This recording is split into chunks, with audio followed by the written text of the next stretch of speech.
말씀을 이어서 보도록 하겠습니다. 에스겔서는 오늘 또 다음 주까지 보아야 끝날 수 있을 것 같아요. 그래서 오늘 하는 데까지 하고, 또 오늘 내일하고 모레 시간이 안 되시기 때문에 오늘 또 그 장례식장에 좀 가야 되는 분들도 예배 마치고 있는 것 같아요. 그래서 최대한 제가 10분이라도 좀 빨리 끝내드릴 수 있도록 노력을 할게요. 맨날 말은 이렇게 하고 다 채우지요. 예, 하여튼 에스겔서 오늘 두 번째 말씀을 보겠습니다. 우리가 지난번에 1장부터 3장까지 말씀은, 에스겔서 말씀은 1장부터 3장까지는 파송, 사명을 주고 파송하는 그런 내용들이다 그랬어요. 그래서 특별히 1장에 보면은 1장 후반부에, 1장 후반부에 환상이 나오기 시작을 해요. 그래서 그 에스겔서의 제일 된 특징은 뭐냐면 환상이 많다는 거예요. 환상. 그래서 이 사명을 부여하는 그런 일에 있어서도 환상을 보여줘요. 거기 4절부터 바로 환상이 나오기 시작을 해요. 그래서 거기 특별히 그 네 개의 얼굴을 가진 네 그룹들, 지난번에 우리 그림 영상으로 볼 때 아주 그걸 잘 그려서 표현을 해줬는데, 어떻든 네 개의 얼굴을 가진 네 그룹들이 그 동반한 폭풍과 불 가운데서 심판의 징표를 보여줍니다. 여기 나오는 네 개의 얼굴은 뭐예요? 사자의 얼굴이 있고, 소의 얼굴이 있고, 사람의 얼굴이 있고, 그리고 제일 마지막에 독수리의 얼굴이 있습니다. 예. 결국 이것들도 예수 그리스도를 예표하는 거예요. 그래서 예수 그리스도를 예표하는 그런 의미로서, 그래서 흔히들 복음서, 여러분 복음서가 4권이잖아요. 그렇죠? 복음서 4권이 이 짐승의 얼굴들을 보여주는 그런 복음서라고, 그렇게, 그래서 하나님의 아들이 육신으로 이 땅에 오셨을 때 여기서 언급되어진 네 얼굴들이 그대로 그 복음서 속에 녹아들어서 나오고 있다, 표현되고 있다라고 그렇게 신학적으로 보고 있어요. 그래서 마태복음은 사자의 모습, 그리고 마가복음은 소의 모습, 그리고 누가복음은 사람의 모습. 그래서 누가복음에 많이 나오는 표현 가운데 하나가 뭐예요? 인자라는 표현이 나오잖아요. 그렇죠? 그래서 사람의 모습을, 그리고 마지막 요한복음은 독수리의 모습을 많이 표현하고 있다. 특히 여기도 보면은 이 마가복음에 많이 등장하는 자녀 가운데, 그 단어 가운데 하나가 뭐냐면 종이에요. 종. 종이 뭘 해요? 종은 일을 하잖아요. 일. 그리고 이 마가복음에서는 때, 즉시, 곧, 이런 표현들이 많아요. 곧, 즉시. 이게 전에 제가 얘기했죠. 헬라 말로 유수스라고 하는 말인데 그 단어가 많이 나와요.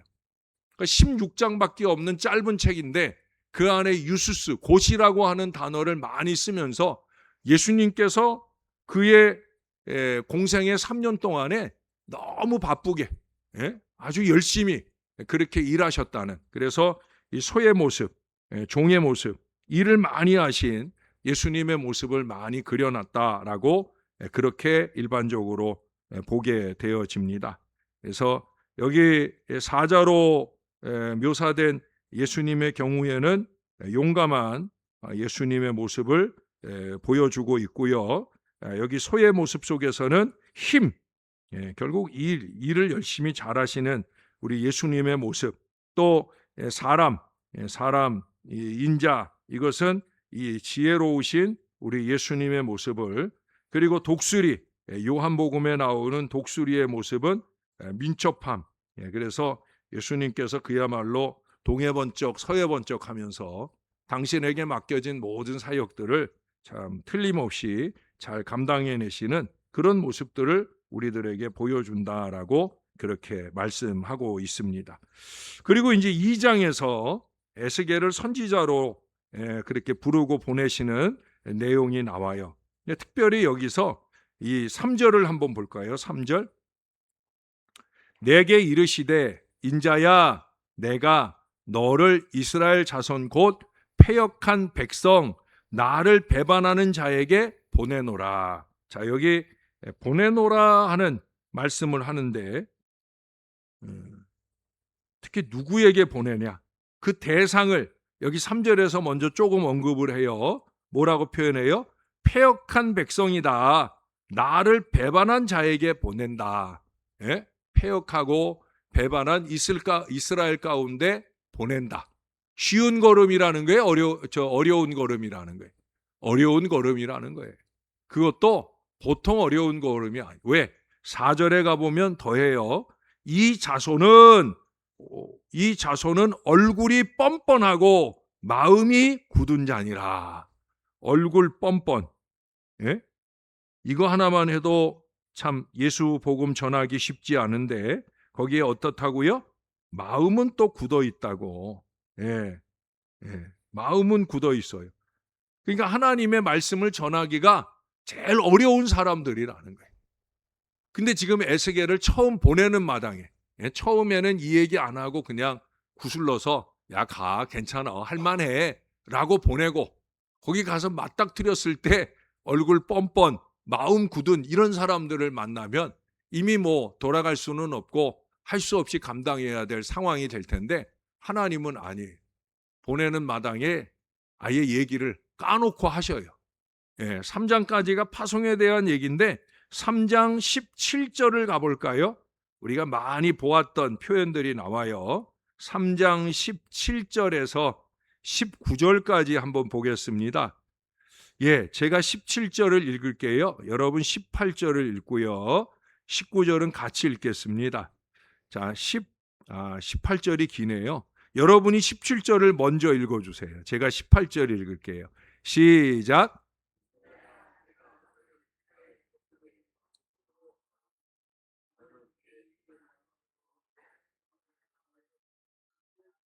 가령 내가 악인에게 말하기를 너는 꼭 죽으리라 할 때에 내가 깨우치지 아니하거나 말로 악인에게 일러서 그의 악한 길을 떠나 생명을 구원하게 하지 아니하면 그 악인은 그의 죄악 중에서 죽으려니와 내가 그의 핏값을 내 손에서 찾을 것이고 같이 내가 악인을 깨우치되 그가 그의 악한 마음과 악한 행위에서 돌이키지 아니하면 그는 그의 죄악 중에서 죽으려니와 너는 내 생명을 보존하리라. 할렐루야.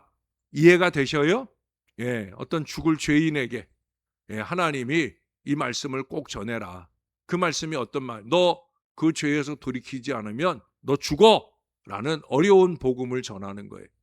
근데 그 악한 죄인이 그 말을 그 말을 받을 때, 그 말을 받을 때 그 말을 무시하고 내팽개쳐서 결국 그 악인이 그 죄로 죽을 수 있다는 거예요. 근데 두 가지를 얘기하죠. 하나는 에스겔이 만약에 그 악한 죄인에게 하나님이 말씀하신 그대로 그 말을 전하지 않으면 그 죽은 죄인의 핏값을 누구에게서? 에스겔에서 찾겠다는 거예요. 그건 에스겔에서만 아니에요. 저와 여러분에게도 마찬가지. 그러나 전해야 될 바를 반드시 있는 그대로 다 전하고 나면 그 죄인이 그 죄로 인해 죽었을 때 그걸로 끝이라는 거예요. 그 죄인은 그 죄로 인해 죽고 너는 전할 사명을 다 전했으니까 너는 아무 책임 없다. 너는 네 할 일 다 한 거니까 너는 잘한 거다라고 말씀하신다는 거예요. 그러니까 이 4절에 이 말씀을 하나님이 하실 수 있었던 이유가 있죠. 얼굴이 뻔뻔하고 마음이 굳은 백성들에게 전하는 일이지만 너는 그냥 전하는 것만 하면 된다는 거예요. 그들이 그 죄로부터 돌이키면 구원을 받을 것이고 돌이키지 않으면 그 죄로 인해 죽을 수밖에 없다. 근데 전했을 때는 너는 책임 없다. 그러나 전하지 않으면 책임져야 된다 하는 두렵고 떨리는 말씀을 하고 계시는 거예요. 결국 무슨 얘기예요? 결코 순탄한 걸음이 아니라는 거예요. 에스겔이 전하는 이스라엘에게 전하는 복음도 마찬가지고요. 또 저와 여러분들이 전하게 되는 복음도 마찬가지예요. 언제나 어디서나 목숨을 건 어려운 사명을 수행해야 된다는 거예요. 중요한 건 뭐예요? 하나님이 살리시느냐 죽이시느냐 하는 거죠. 하나님이 살리실 때에야 살아나는 줄로 믿습니다. 우리도 그렇고, 전하는 우리도 그렇고, 또 우리로 통해 복음을 받는 이들도 마찬가지예요. 저는 이 말씀에 분명히 제가 목사가 되기 전부터 저는 선명하게 이 말씀에 깨달음을 가지고 있는 사람. 저는 설교 준비할 때도 하나님이 적게 하시는 거 다 적어요. 또 이제 토요일 날 이제 마지막 정리하는 때 하나님이 지우라 하시는 걸 지우고 더하라 하는 걸 더하면서 주일에 말씀 사역을 합니다. 뭐 수요일 저녁도 마찬가지. 그리고 하나님 말하게 하시는 거를 다 말해요. 이 사람 사실은 그러지 않을 수 없는 거예요. 왜? 모든 말씀이 모든 사람들을 놓고 보면 이 말씀은 이 사람한테 걸리고 저 말씀은 저 사람한테 걸리고 그럴 수밖에 없어요. 근데 그거 이래니까 이 사람한테 걸리니까 빼고 저 사람한테 걸리니까 빼고, 그런 목사는 강단에 서서 어떻게 해야 돼요? 설교 시작했다, 설교 끝났다. 그러면 교인들은 좋겠지, 설교 빨리 끝나서. 그러나 목사는 전할 게 없어서. 근데 마지막 어떻다고요? 그 핏값을 누구에게서 받는다고? 하나님 목사에게서 받는다고. 저는 그 핏값을 드리기를 저는 원하지 않아요. 하나님이 저를 감동하시는 모든 말씀을 있는 그대로 전하려 노력을 합니다. 자, 그래서 이제 4장부터 이제 본격적인 에스겔의 예언 사역이 시작이 돼요. 전에 말씀드렸죠? 이 4장부터 24장까지가 이제 이스라엘의 심판에 대한 말씀을 쭉 말하고 있는 내용들입니다. 가장 중요한 내용일 수 있죠. 어떻게 보면 이스라엘이 멸망되어진다. 왜 멸망되느냐는 거죠. 이스라엘 지금 이 예레미야의 에스겔의 심판 사역, 예언 사역이 6년 동안 이어진다 그랬어요. 5년 바벨론으로 2차 침공을 했을 때, 바벨론으로 포로로 끌려갔을 때가 주전 597년이었고 이제 마지막 완전하게 멸망하는 때가 586년이라고 그랬어요. 이 기간이 11년이에요. 11년. 그래서 거길로 포로로 끌려간 때로부터 5년째부터 이 예언 사역을 시작해서 6년 동안 예언 사역을 마무리하고 결국 어떻게 돼요? 11년 만에 이스라엘의 세 번째 침공이 이루어지면서 결국 이스라엘은 완전히 역사 속에서 사라지는 불행한 결과를 만나게. 그러니까 지금 에스겔은 무척 갈급한 마음으로 이 말씀을 전하는 거예요. 특별히 이제 여기 6장, 8장, 4장, 5장에서는 상징적, 좀 이따가 이제 다시 한 번 더 이 예레미야의 예언 사역, 죄송해요. 자꾸 제가 예레미야라고 하는 걸 이해하시고 이제 오늘 설교할 때 계속 예레미야라고 하는 말이 나오면 에스겔인데 하는 생각만 하고 저 사람 참 멍청하다 이렇게만 생각하고 들으시면 됩니다. 에스겔이에요. 제 입에서 에레미야라고 나와도 누구라고요? 여러분들은 똑똑하네요. 저는 멍청한데 어떻든 에스겔입니다. 그래서 근데 여기 4장 5장에서는 상징적 행동들을 많이 해요. 그래서 뭐 한쪽으로 누워서 뭐 390일, 또 한쪽으로 누워서 며칠, 뭐 이런 식으로 상징적인 행동. 근데 여기서만 아니고 에스겔서 전체에서는 환상과 상징들로 거의 가득 차 있어요. 근데 특별히 에스겔 자신이 자신의 삶을 통해서 상징적인 행동을 하면서 이스라엘의 멸망할 미래에 대한 예언을 합니다. 여기 4장, 5장, 요거는 이제 좀 이따가 상징적인 행동들을 한꺼번에 공부할 때 그때 얘기를 할게요. 그리고 이제 6장에서부터 이스라엘의 멸망에 대한 얘기를 하는데 6장과 8장에서 멸망의 이유 가장 으뜸으로 가장 많이 언급하는 게 뭐냐면 교만이에요. 뭐라고요? 교만. 근데 이 교만으로 말미암아 하는 일이 뭐냐면 우상 숭배예요. 우상 숭배. 제가 며칠 전 새벽에도 얘기했잖아요. 그렇죠? 이스라엘이 멸망한 이유가 우상 숭배다. 이 우상 숭배는 다른 말로 표현하면 뭐라고 그랬어요? 영적인 간음이다. 예? 영적인 음행이다. 예, 우리가 그 새벽 시간에 음행에 대한 얘기들이 그 출애굽기에 쭉 나오면서 그때 이제 그런 얘기를 했죠. 그래서 영적인 음행, 이스라엘이 결국 멸망하게 된 것은 영적인 음행인 우상 숭배 때문에 멸망하게 된다는 거예요. 6장에서 서론적으로 한번 언급을 탁 하고 그 다음에 8장에서 11장까지는 구체적으로 도대체 이스라엘이 어떤 우상 숭배를 했는가. 이게 그냥 우상 숭배가 아니라 성전 모독이에요. 성전 모독. 예? 성전은 뭐예요? 하나님의 집이잖아요. 하나님이 집이 거하시는 하나님의 집을 모독하는 것, 곧 누구를 모독하는 거예요? 하나님을 모독하는 거예요. 이 영적 음행 정도가 아니라 정말 어마무시한 일들을 해요. 특히 8장에, 여러분 8장을 한번 가볼까요? 8장은요, 하나님이 직접 이 에스겔을 어디로 데려가냐면 예루살렘 성전으로 데려가요. 거기 3절을 보세요. 3절. 예. 그가 손 같은 것을 펴서 내 머리털 한 모숨을 잡으며, 좀 하나님이 좀 잔인하게 데려가. 좀 이렇게 안아가지고 아니면 뭐 양탄자 태워가지고 데려가면 좋을 텐데 그 바벨론에서, 예? 여러분 바벨론 지금 생각해 보세요. 지금 여러분 전쟁하는 곳 지도를 한번 보셨어요?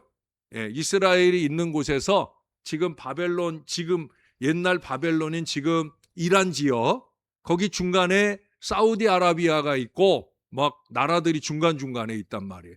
거기가 엄청나게 4,000km인가? 맞나 모르겠어요. 하여튼 되게 먼 거리인데, 예, 거기를 지금 이 머리 한 모습을 붙들고, 예, 하나님이 좀 에스겔을 막 다루신 것 같아. 예, 그래서 한 모습을 붙들고 거기까지 쭉 날아가셨다는 거예요. 예, 그래서 거기 천지 사이로 올리시고 하나님의 환상 가운데에 나를 이끌어 예루살렘으로 가서 안뜰로 들어가는 북향한 문에 이르시니 거기에는 질투의 우상 곧 질투를 일어나게 하는 우상의 자리가 있는 곳이라. 이미 예루살렘 성전 안에 하나님의 질투를 자극하는 질투의 우상. 예. 그러니까 그냥 우상이 있다는 거예요. 하나님은 스스로 나는 질투하는 하나님이다라고 말씀하셨어요. 근데 그 하나님의 질투를 자극하는 악한 우상을 성전 안에 세워놨다는 거예요. 처음 출발부터 이렇게 우상을, 질투하게 하는 우상을 보게 된다는 걸 말하고 있어요.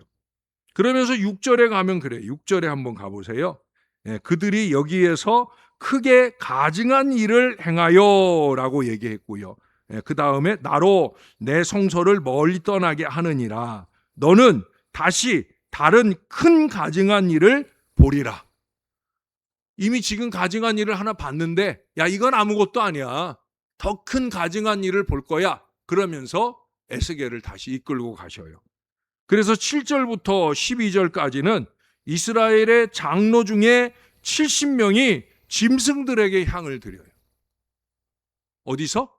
성전에서. 하나님께 향불을 태워서 하나님께 기도하고 예배하는 그 성전에서 짐승들에게 향을 피워 드렸다라고 하는 거예요.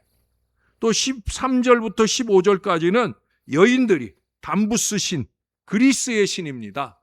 이 담부스를 위하여 애곡하는 그런 안타까운 일도 하게 되어집니다. 16절에는 25명이 태양에 경배하기도 합니다. 결국 이런 일들 때문에 17절, 18절에 여호와께서 말씀하시기를 나도 분노로 갚겠다. 치가 떨린다는 거죠. 생각해 보세요. 하나님을 예배하자고 만들어 놓고 구별해 놓은 성전이에요. 근데 그 성전 안에서 갖가지 우상 숭배가 넘쳐나고 있다는 거예요. 그건 뭐예요? 하나님더러 해볼 테면 한번 해보라고. 막말로 얘기하면 하나님이 어디 계시냐? 많은 사람들이 옛날이나 오늘날이나 그래. 하나님이 어디 계시냐 하는 식으로 말하고 행동하는 경우가 많다는 거예요.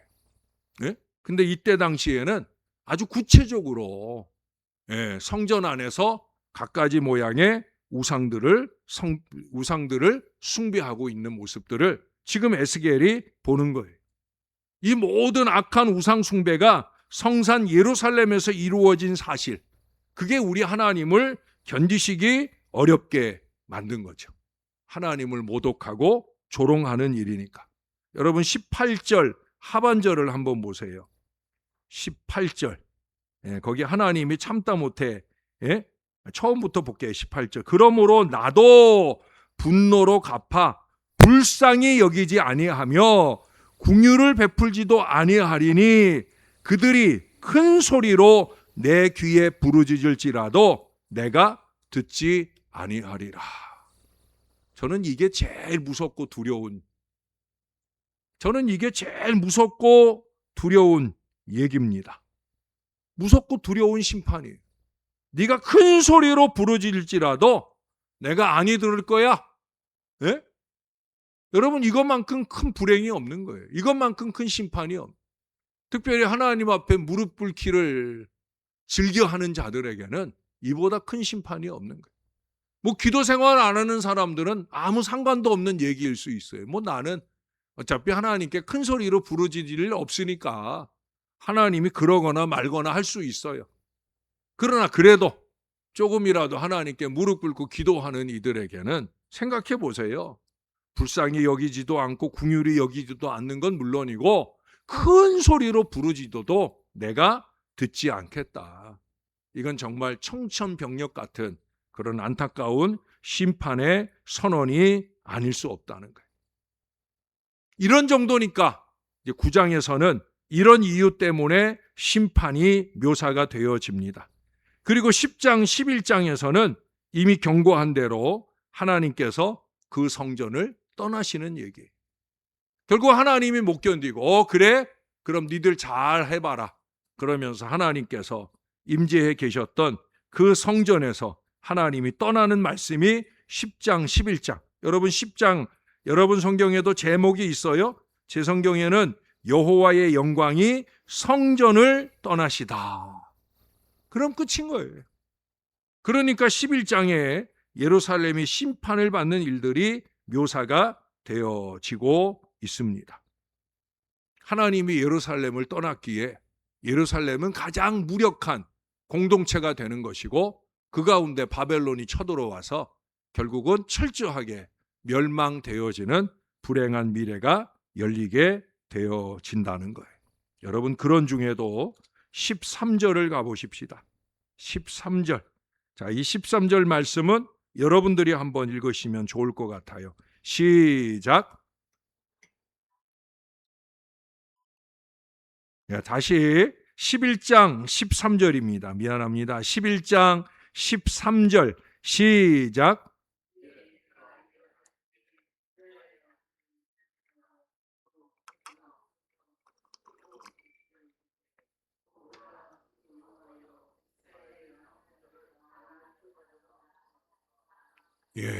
하나님의 심판이 진행되는 걸 보면서 지금 에스겔이 중보기도를 하는 거예요.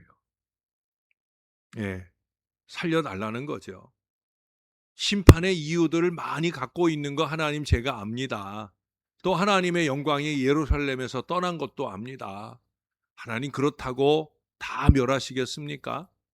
남은 자는 살려두시겠다 하셨사온데 이사야서에서도 남은 자 사상이 있잖아요.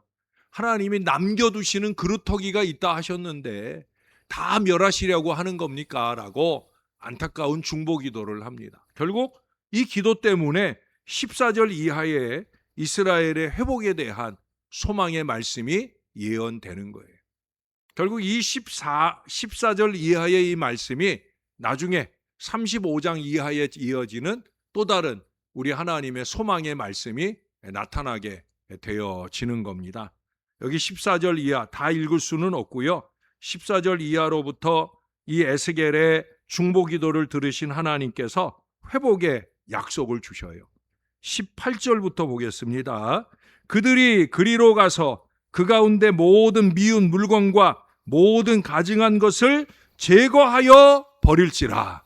아까 우리가 나열했던 그 우상숭배에 가증한 것들을 정신 차린 남은 자들이 다 제거해 버린다는 거예요. 포로 귀환한 남은 자들이 다 제거해 버린다는 거예요. 그래서 이스라엘이 귀환해 가지고 제일 먼저 한 일이 뭐예요? 성전을 재건하는 일이잖아요. 예. 그래서 여기 뭐라고 그다음 이어지냐면 내가 그들에게 한 마음을 주고 그 속에 새 영을 주며 그 몸에서 돌 같은 마음을 제거하고 살처럼 부드러운 마음을 주어 내 율례를 따르며 내 규례를 지켜 행하게 하리니 그들은 내 백성이 되고 나는 그들의 하나님이 되리라. 할렐루야. 너무나 귀한 소망의 말씀을 이 에스겔을 통해 하나님께서 이스라엘 가운데 허락을 해주시는 말씀이 거기에 나오고 있어요. 이러한 소망의 말씀이 있기까지 에스겔은 이 앞에서 또 오늘 본문 뒤에서 여러 가지 상징적인 행동을 통해 이스라엘을 가르치고 예언을 합니다. 백성들에게 깊은 인상을 주어서 그 전하는 메시지를 기억하게 하려고. 제가 이 수요일 저녁에 어렵게 이 태블릿 칠판을 통해서 여러분에게 영상 칠판으로라도 이렇게 쓰고 이렇게 말씀드리려고 하는 것도 다른 데 이유가 있는 게 아니에요. 그래도 좀 이렇게 말로 듣는 것만 아니고 눈으로 보면, 그래서 때로는 영상을 모든 체계마다 2번 보여주잖아요. 에스겔은 3번 봅니다. 이제 다음 주에 3번째 말씀 공부할 때 우리가 그때 한 번 더 뒷부분, 지난주에 우리가 그림 영상 볼 때 한 3분의 2 정도에서 끊어졌잖아요. 그렇죠? 나머지 부분을 한 번 더 볼 거예요. 그래서 이런 영상도 보여주고 하면서 우리가 하나님 말씀을 듣는 이유도 다른 데 있지 않아요. 좀 더 새겨드리려고 하는 그런 의미예요. 이 에스겔의 경우에는 특별히 그런 상징적 행동들이 많이 나와요. 처음 시작할 때부터 하나님께서 그를 벙어리가 되게 하셔요. 3장 26절, 27절에 보면 벙어리와 같이, 마치 예수님께서 십자가에 달려 죽기 전에 신문을 받으러 다니시잖아요. 그 신문 받으러 다닐 때 예수님께서 말을 안 내셔요. 침묵하셔요. 기껏 입을 열어 하시는 말이 내 말이 옳도다 정도, 내가 그러하다라는 정도, 침묵하셔요. 이 이 에스겔에서도 그 침묵하는 벙어리 역할을 하게 하는 말씀이 3장 26절에 나오고 있어요. 그리고 아까 얘기한 대로 4장 시작부터 해서 어떤 특정한 자세를 보입니다. 그래서 한날 한쪽으로 누워서 여러 날 동안의 시간을 보내요. 그 시간들은 뭐냐면 심판이 이어지는 시간이에요. 바벨론이 쳐들어와서 1년 넘게 부수고 또 부수면서 철저하게 그렇게 심판을 주실 거라고 하는 그 시간들을 상징적으로 보여주는 거예요. 또 토판, 철판 이런 것들을 징표로 삼아서 예루살렘이 애워쌈을 당하게 되는 그런 상징적인 모습들도 보여줍니다. 또 심지어 에스겔이 머리를 깎아요. 하나님이 에스겔의 머리를 무척 못살게 굴죠. 아까는 머리를 잡고 예루살렘으로 날아올라 가시더니 이번에는 머리를 빡빡 깎아가지고 이 머리를 3등분해요. 그래서 3분의 1은 불에 태우고요, 3분의 1은 칼로 치고요, 3분의 1은 바람에 날려보냅니다. 예루살렘이 그만큼 갖가지 모양으로 초토화되어질 거다 하는 걸 보여주는 상징적인 거예요. 결국은 모양은 다르지만 남는 게 있어요, 없어요? 하나도 없다는 거예요. 에스겔의 머리가 그렇게 하나도 없이 다 불살라지고 칼로 치고 또 바람에 날리는 것처럼 예루살렘, 이스라엘도 그렇게 철저하게 멸망당할 것이다, 징벌받을 것이다 라는 것을 보여줍니다. 또 에스겔로 하여금 행장이라고 하는 건 짐을 꾸린다는 거예요. 근데 어디 좋은데 여행 가는 짐이 아니라 포로로 끌려가기 전에 그 짐을 꾸미는 것처럼 그렇게 행장을 꾸려서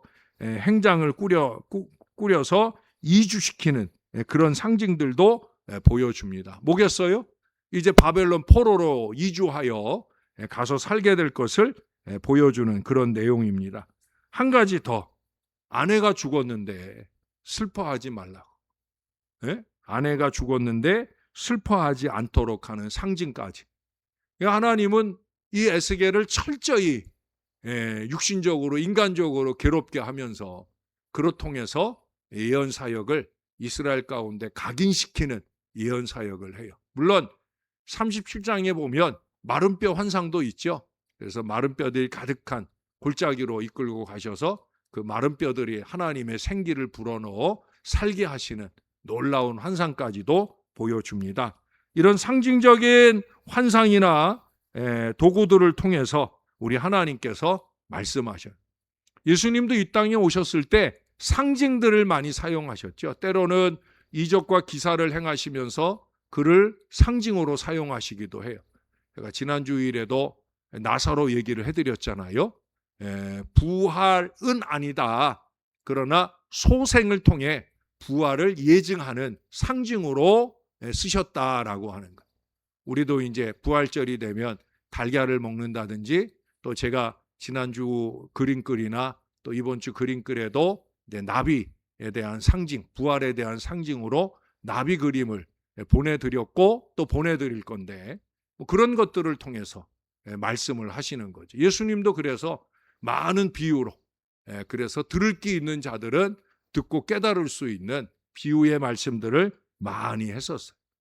그리고 이제 저에게는 이 코로나 시기를 시작하면서부터 그림글, 제가 그림도 잘 못 그리고 또 글도 잘 못 쓰니까, 그러니까 그때그때 하나님께서 좋은 하나님을 알만한 것들을 세상 가운데 펼쳐두시고, 때로는 사진을 찍게 하시거나 때로는 그림을 보게 하시거나, 이제 거기에 짤막한 글이라도 적어서 보낼 수 있는, 저에게는 그런 뭐 언제까지 그게 될런지 모르지만 하여튼 그런 것들을 할 수 있도록, 그렇게 하나님의 말씀을 전할 수 있도록 감동을 해주고 계셔요. 이유는 딱 하나예요. 여러분들의 깨달음을 위해서, 여러분들의 은혜로운 깨달음을 위해서 그렇게 주님이 일하고 계시는 거예요.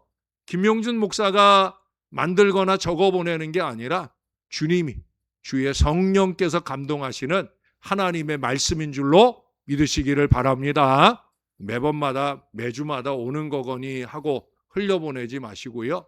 여러분 그림도 좀 묵상하고 또 글도 좀 읽어보고 하면서 여러분 안에 부족한 신앙의 지혜와 지식들을 좀 채워가는 복된 기회가 되면 좋겠습니다. 여러분 그거 쓰는 시간이 시도 때도 없어요. 하나님이 감동하시면 제가 자다가도 깨어나서 적을 때도 있고요. 저의 24시간 모든 시간 어느 한순간에 주님이 감동하시면 그러면 쓰는 거예요. 이번 주 보낼 거는 벌써 지난 주일 저녁 때 다 2개를 만들어 놨어요. 그래서 이제 내일 장례 끝나고 나면, 모레 장례 끝나고 나면 아마 보낼 수 있게 되리라 여겨집니다. 모쪼록 앞으로는 에스겔이 온 몸을 다해 하나님의 말씀을 예언했듯이 우리 교회 김용준 목사님도 그런 마음으로 이걸 적어 보내는 거거니 하고 열심 있게 은혜 받으시기를 바랍니다. 우리 같이 한번 기도하십시다. 오늘은 약속한 대로 조금 일찍 우리 한번 기도할게요. 말씀을 생각하면서 우리도 이스라엘 백성들에게 소망의 말씀으로 주신 것처럼 우리의 마음을 한 마음으로, 우리의 영에 새 영을 주시고 우리의 몸에서 돌 같은 마음을 제하시고 살처럼 부드러운 마음을 주셔서 우리에게 주시는 모든 말씀들을 은혜로 잘 지키며 살게 해달라고, 우리 다 같이 한 마음 한 목소리로 간절하게 은혜로운 말씀 생활되는 복된 심령 되게 해달라고 기도하겠습니다. 좋으신 아버지 하나님, 하나님 은혜를 감사합니다. 오늘도 에스겔의 예언 사역을 봅니다. 그가 열심히 있게 온 몸과 삶을 통해 전하려 했던 모든 말씀에도 불구하고 이스라엘은 그의 6년의 사역을 끝으로 멸망을 하게 됩니다. 아버지 하나님, 살라고 주신 말씀인데 죽을 말씀으로 받았던 이스라엘처럼 우리가 그렇게 살지 않도록 도와주옵소서. 부족한 종을 통해 살리려고 주시는 말씀이 사랑하는 성도들에게 은혜가 되고 능력이 되어서 반드시 살는 말씀, 영원한 천국을 향한 단단한 소망의 말씀이 되게 하셔서 천국 걸음 힘있게 걸어갈 밑걸음으로 사용할 수 있게 도와주시옵소서. 돌같은 마음을 제하여 주시고 부드러운 마음을 주셔서 아버지 하나님 주시는 모든 말씀과 율례와 그림글들을 통하여 하나님의 은혜를 많이 깨달아가게 역사해 주옵소서. 주님이 꼭 도와주시길 소원합니다. 하나님 아버지, 에스겔은 온몸과 삶을 통해 하나님의 예언의 말씀을 6년 동안 열심히 전했음에도 불구하고 이스라엘은 결국 심판받는 멸망의 미래를 택했습니다. 참 많이 안타까우면서 두렵고 떨리기도 합니다. 에스겔도 그랬는데 그에 비하면 한참 부족하게 이를 데 없는 종이 그저 그림글 몇 개로 어찌 성도들의 마음을 다 얻을 수 있겠습니까? 또한 이 강단에서 전하는 이 부족한 종의 말씀이 어찌 성도들 속에 회개가 되고 승리하는 미래를 열어갈 하나님의 축복의 말씀이 되겠습니까? 주님이 도와주셔야 되겠나이다. 오늘 말씀처럼 사랑하는 우리 성도들 모두에게 새 영을 부어 주시옵소서. 굳은 마음을 제하여 주시고 부드러운 마음 갖게 하시고 한 마음을 위해 함께 어우러져 힘을 쏟을 수 있는 우리 모두가 되게 하여 주옵소서. 말씀을 받을 때 찔리면 회개하고 감동받으면 결단을 하여 승리하는 미래를 힘있게 열어가는 모든 성도들 되게 역사하여 주옵소서. 다시 한번 소원하고 기도하오니 3일간 이어지는 장래 모든 여정을 은혜로 위로로 채워 주옵소서. 부족한 종의 가정의 결혼 예식도 하나님 뜻 안에서 아름답게 이루어 주옵소서. 감사합니다. 예수님 이름으로 기도합니다. 아멘. 하늘에 계신 우리 아버지의 이름을 거룩하게 하시며 아버지의 나라가 오게 하시며 아버지의 뜻이 하늘에서와 같이 땅에서도 이루어지게 하소서. 오늘 우리에게 일용할 양식을 주시고 우리가 우리에게 잘못한 사람을 용서하여 준 것 같이 우리 죄를 용서하여 주시고 우리를 시험에 빠지지 않게 하시고 악에서 구하소서. 나라와 권능과 영광이 영원히 아버지의 것입니다. 아멘.